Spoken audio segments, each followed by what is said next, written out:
A ex-primeira-dama Michele Bolsonaro, presidente do PL Mulher, se pronunciou em vídeo sobre as controvérsias que vêm sendo geradas em torno do projeto de lei cuja urgência foi aprovada e que passou a ser alvo de narrativas propaladas pela extrema-esquerda.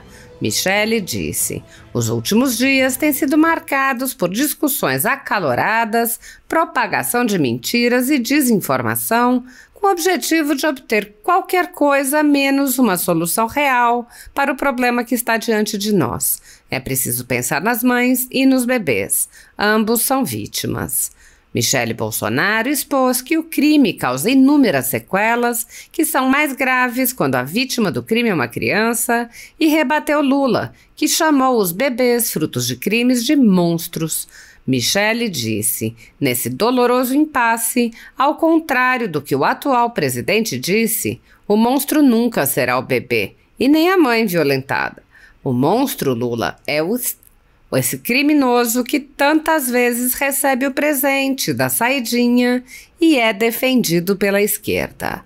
Michele prosseguiu: "É ele que deve receber a punição exemplar e nós vamos trabalhar para que isso ocorra. O criminoso não é vítima da sociedade, como alguns querem considerar, mas ele é sim um destruidor de corpos e de almas e deve ser punido de maneira severa e eficaz, sem regalias." A ex-primeira-dama lembrou que só houve aprovação da urgência de um projeto de lei em resposta a uma decisão judicial dada a pedido da extrema-esquerda e propôs alterações no projeto com vistas a processar, punir e isolar os criminosos. A ditadura da toga segue firme. O Brasil tem hoje presos políticos, tribunais de exceção e jornais, parlamentares e influenciadores censurados. Em um inquérito administrativo no Tribunal Superior Eleitoral, o ministro Luiz Felipe Salomão, ex-corregedor do TSE, mandou confiscar a renda de sites e canais conservadores, como a Folha Política, com o aplauso e o respaldo dos ministros Luiz Roberto Barroso, Alexandre de Moraes e Edson Fachin. Todos os rendimentos de mais de 20 meses de trabalho do jornal estão sendo retidos sem justificativa jurídica.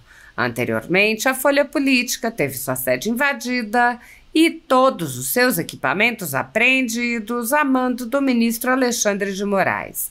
Mesmo assim, a equipe continuou trabalhando como sempre, de domingo a domingo, dia ou noite, para trazer informação sobre os três poderes e romper a espiral do silêncio imposta pela velha imprensa, levando informação de qualidade para todos os cidadãos e defendendo os valores, as pessoas e os fatos excluídos pelo mainstream, como o conservadorismo e as propostas de cidadãos e políticos de direita.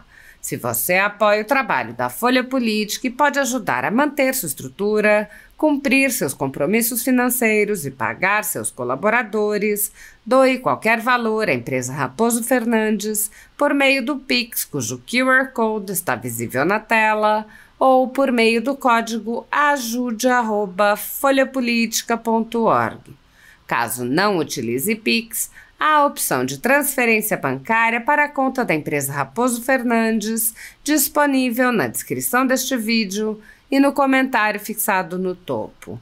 Há mais de 10 anos, a Folha Política vem mostrando fatos da política brasileira, cobrindo eventos dos três poderes e dando voz a pessoas que o cartel midiático do país não quer mostrar. Pix ajude@folhapolitica.org. Assista. Os últimos dias têm sido marcados por discussões acaloradas, propagação de mentiras e desinformação com o objetivo de obter qualquer coisa, menos uma solução real para o problema que está diante de nós. É preciso pensar nas mães violentadas por esse e nos bebês prestes a ambos são vítimas e vamos refletir sobre isso. Eu falo na condição de mulher e de mãe, que acredita em Deus e em seus ensinamentos. Defender a vida de inocentes indefesos, lutar pelos direitos dos mais vulneráveis e ajudar as vítimas das injustiças faz parte da minha história. Eu sou e serei sempre uma defensora da vida, desde a concepção, e busco todas as alternativas que impeçam o aborto. Ato que, além de tirar a vida de um bebê indefeso, deixa dolorosas marcas no coração da mãe que se submete a tal procedimento. Por outro lado, também como mulher e mãe, defendo a condição da mulher, pois me coloco no lugar das vítimas e, por mais que seja difícil imaginarmos, consigo compreender o imenso sofrimento que se passa no coração de uma mulher violentada por um. É importante lembrar que esse sofrimento é ainda maior quando a vítima é uma menina, uma criança. O é um crime bárbaro que fere profundamente a vítima. E a sua situação fica ainda mais dolorosa quando a mulher engravida e o aborto passa a ser cogitado. O sofrimento não é só físico, ele atinge a alma e a dilacera. Nesse doloroso impasse, ao contrário do que o atual presidente disse, o monstro nunca será o bebê resultante do e nem a mãe violentada.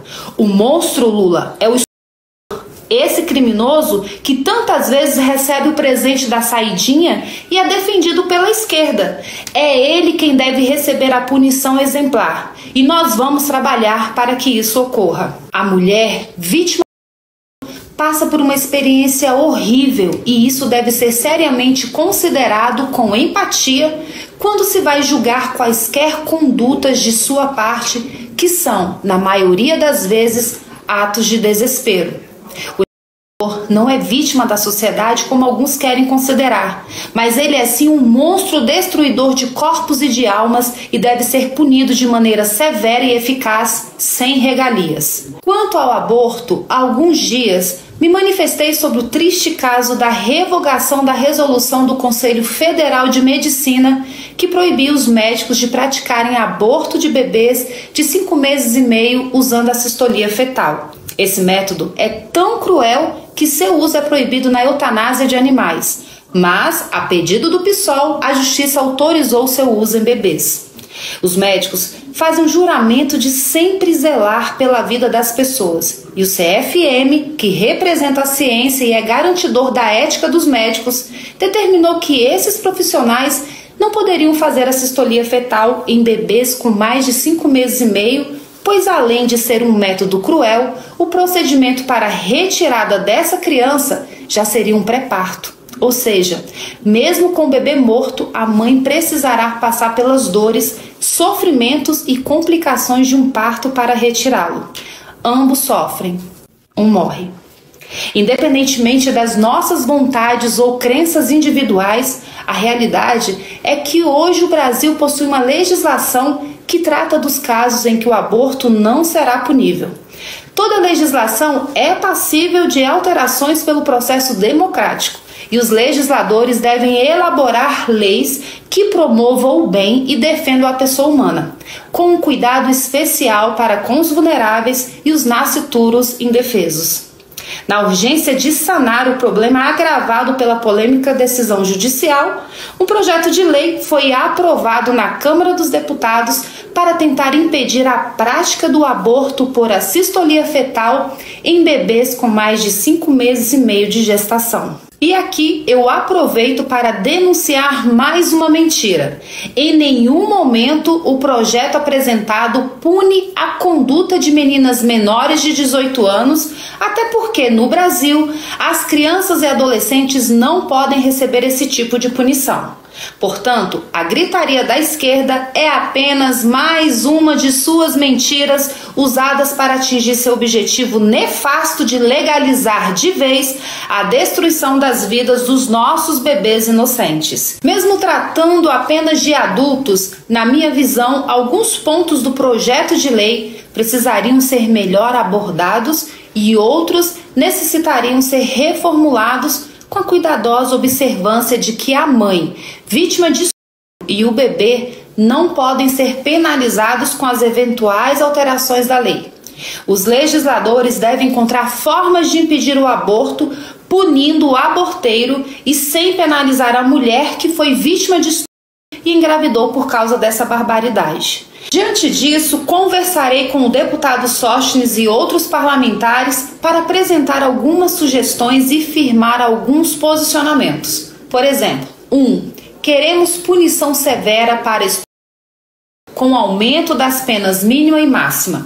O cumprimento integral da pena, sem progressão de regime, sem saidinhas, salvo se, depois de cumprir 2/3 da pena, o criminoso se submeterá à castração química. Com isso, acreditamos que o número de será reduzido drasticamente. Consequentemente, não se pensará em bebês por esse motivo e todos ficarão mais seguros. 2. Não se punirá a mãe, seja ela criança ou adulta, que tenha sido vítima de Queremos prender e para ajudar na prisão do criminoso, o estupro deverá ser comprovado por meio de boletim de ocorrência ou outros procedimentos policiais que os parlamentares julgarem compatíveis. Lembrando que até 2005 era necessária a apresentação do boletim de ocorrência para a realização do procedimento, mas o governo abortista do PT revogou essa medida. O registro de BO dará início à investigação que aumentará as chances de prisão para que eles paguem por seus graves crimes. 3. Responderão pelo crime todas as pessoas, exceto a mãe vítima que contribuírem ou realizarem o aborto de bebês com mais de 5 meses e meio às 22 semanas de gestação.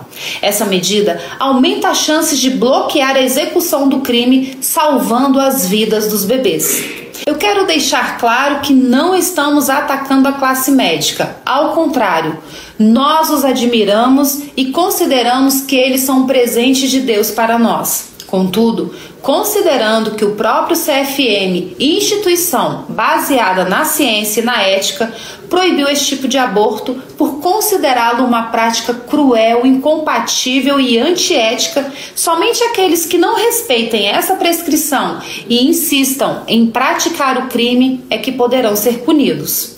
Nós estamos passando por um momento de grande dificuldade em nosso país em todos os aspectos, mas eu tenho certeza de que Deus está no controle de todas as coisas e Ele conduzirá os nossos passos para que não vacilemos. A vida é dom de Deus e para Ele os pequeninos e indefesos são os mais especiais. Nós devemos cuidar bem de todos eles. Sigamos em frente, fazendo a nossa parte, cumprindo a nossa missão com amor, fé e empatia. Que Deus te abençoe, que Ele abençoe os nossos pequeninos e suas mamães e que Deus abençoe o nosso amado Brasil.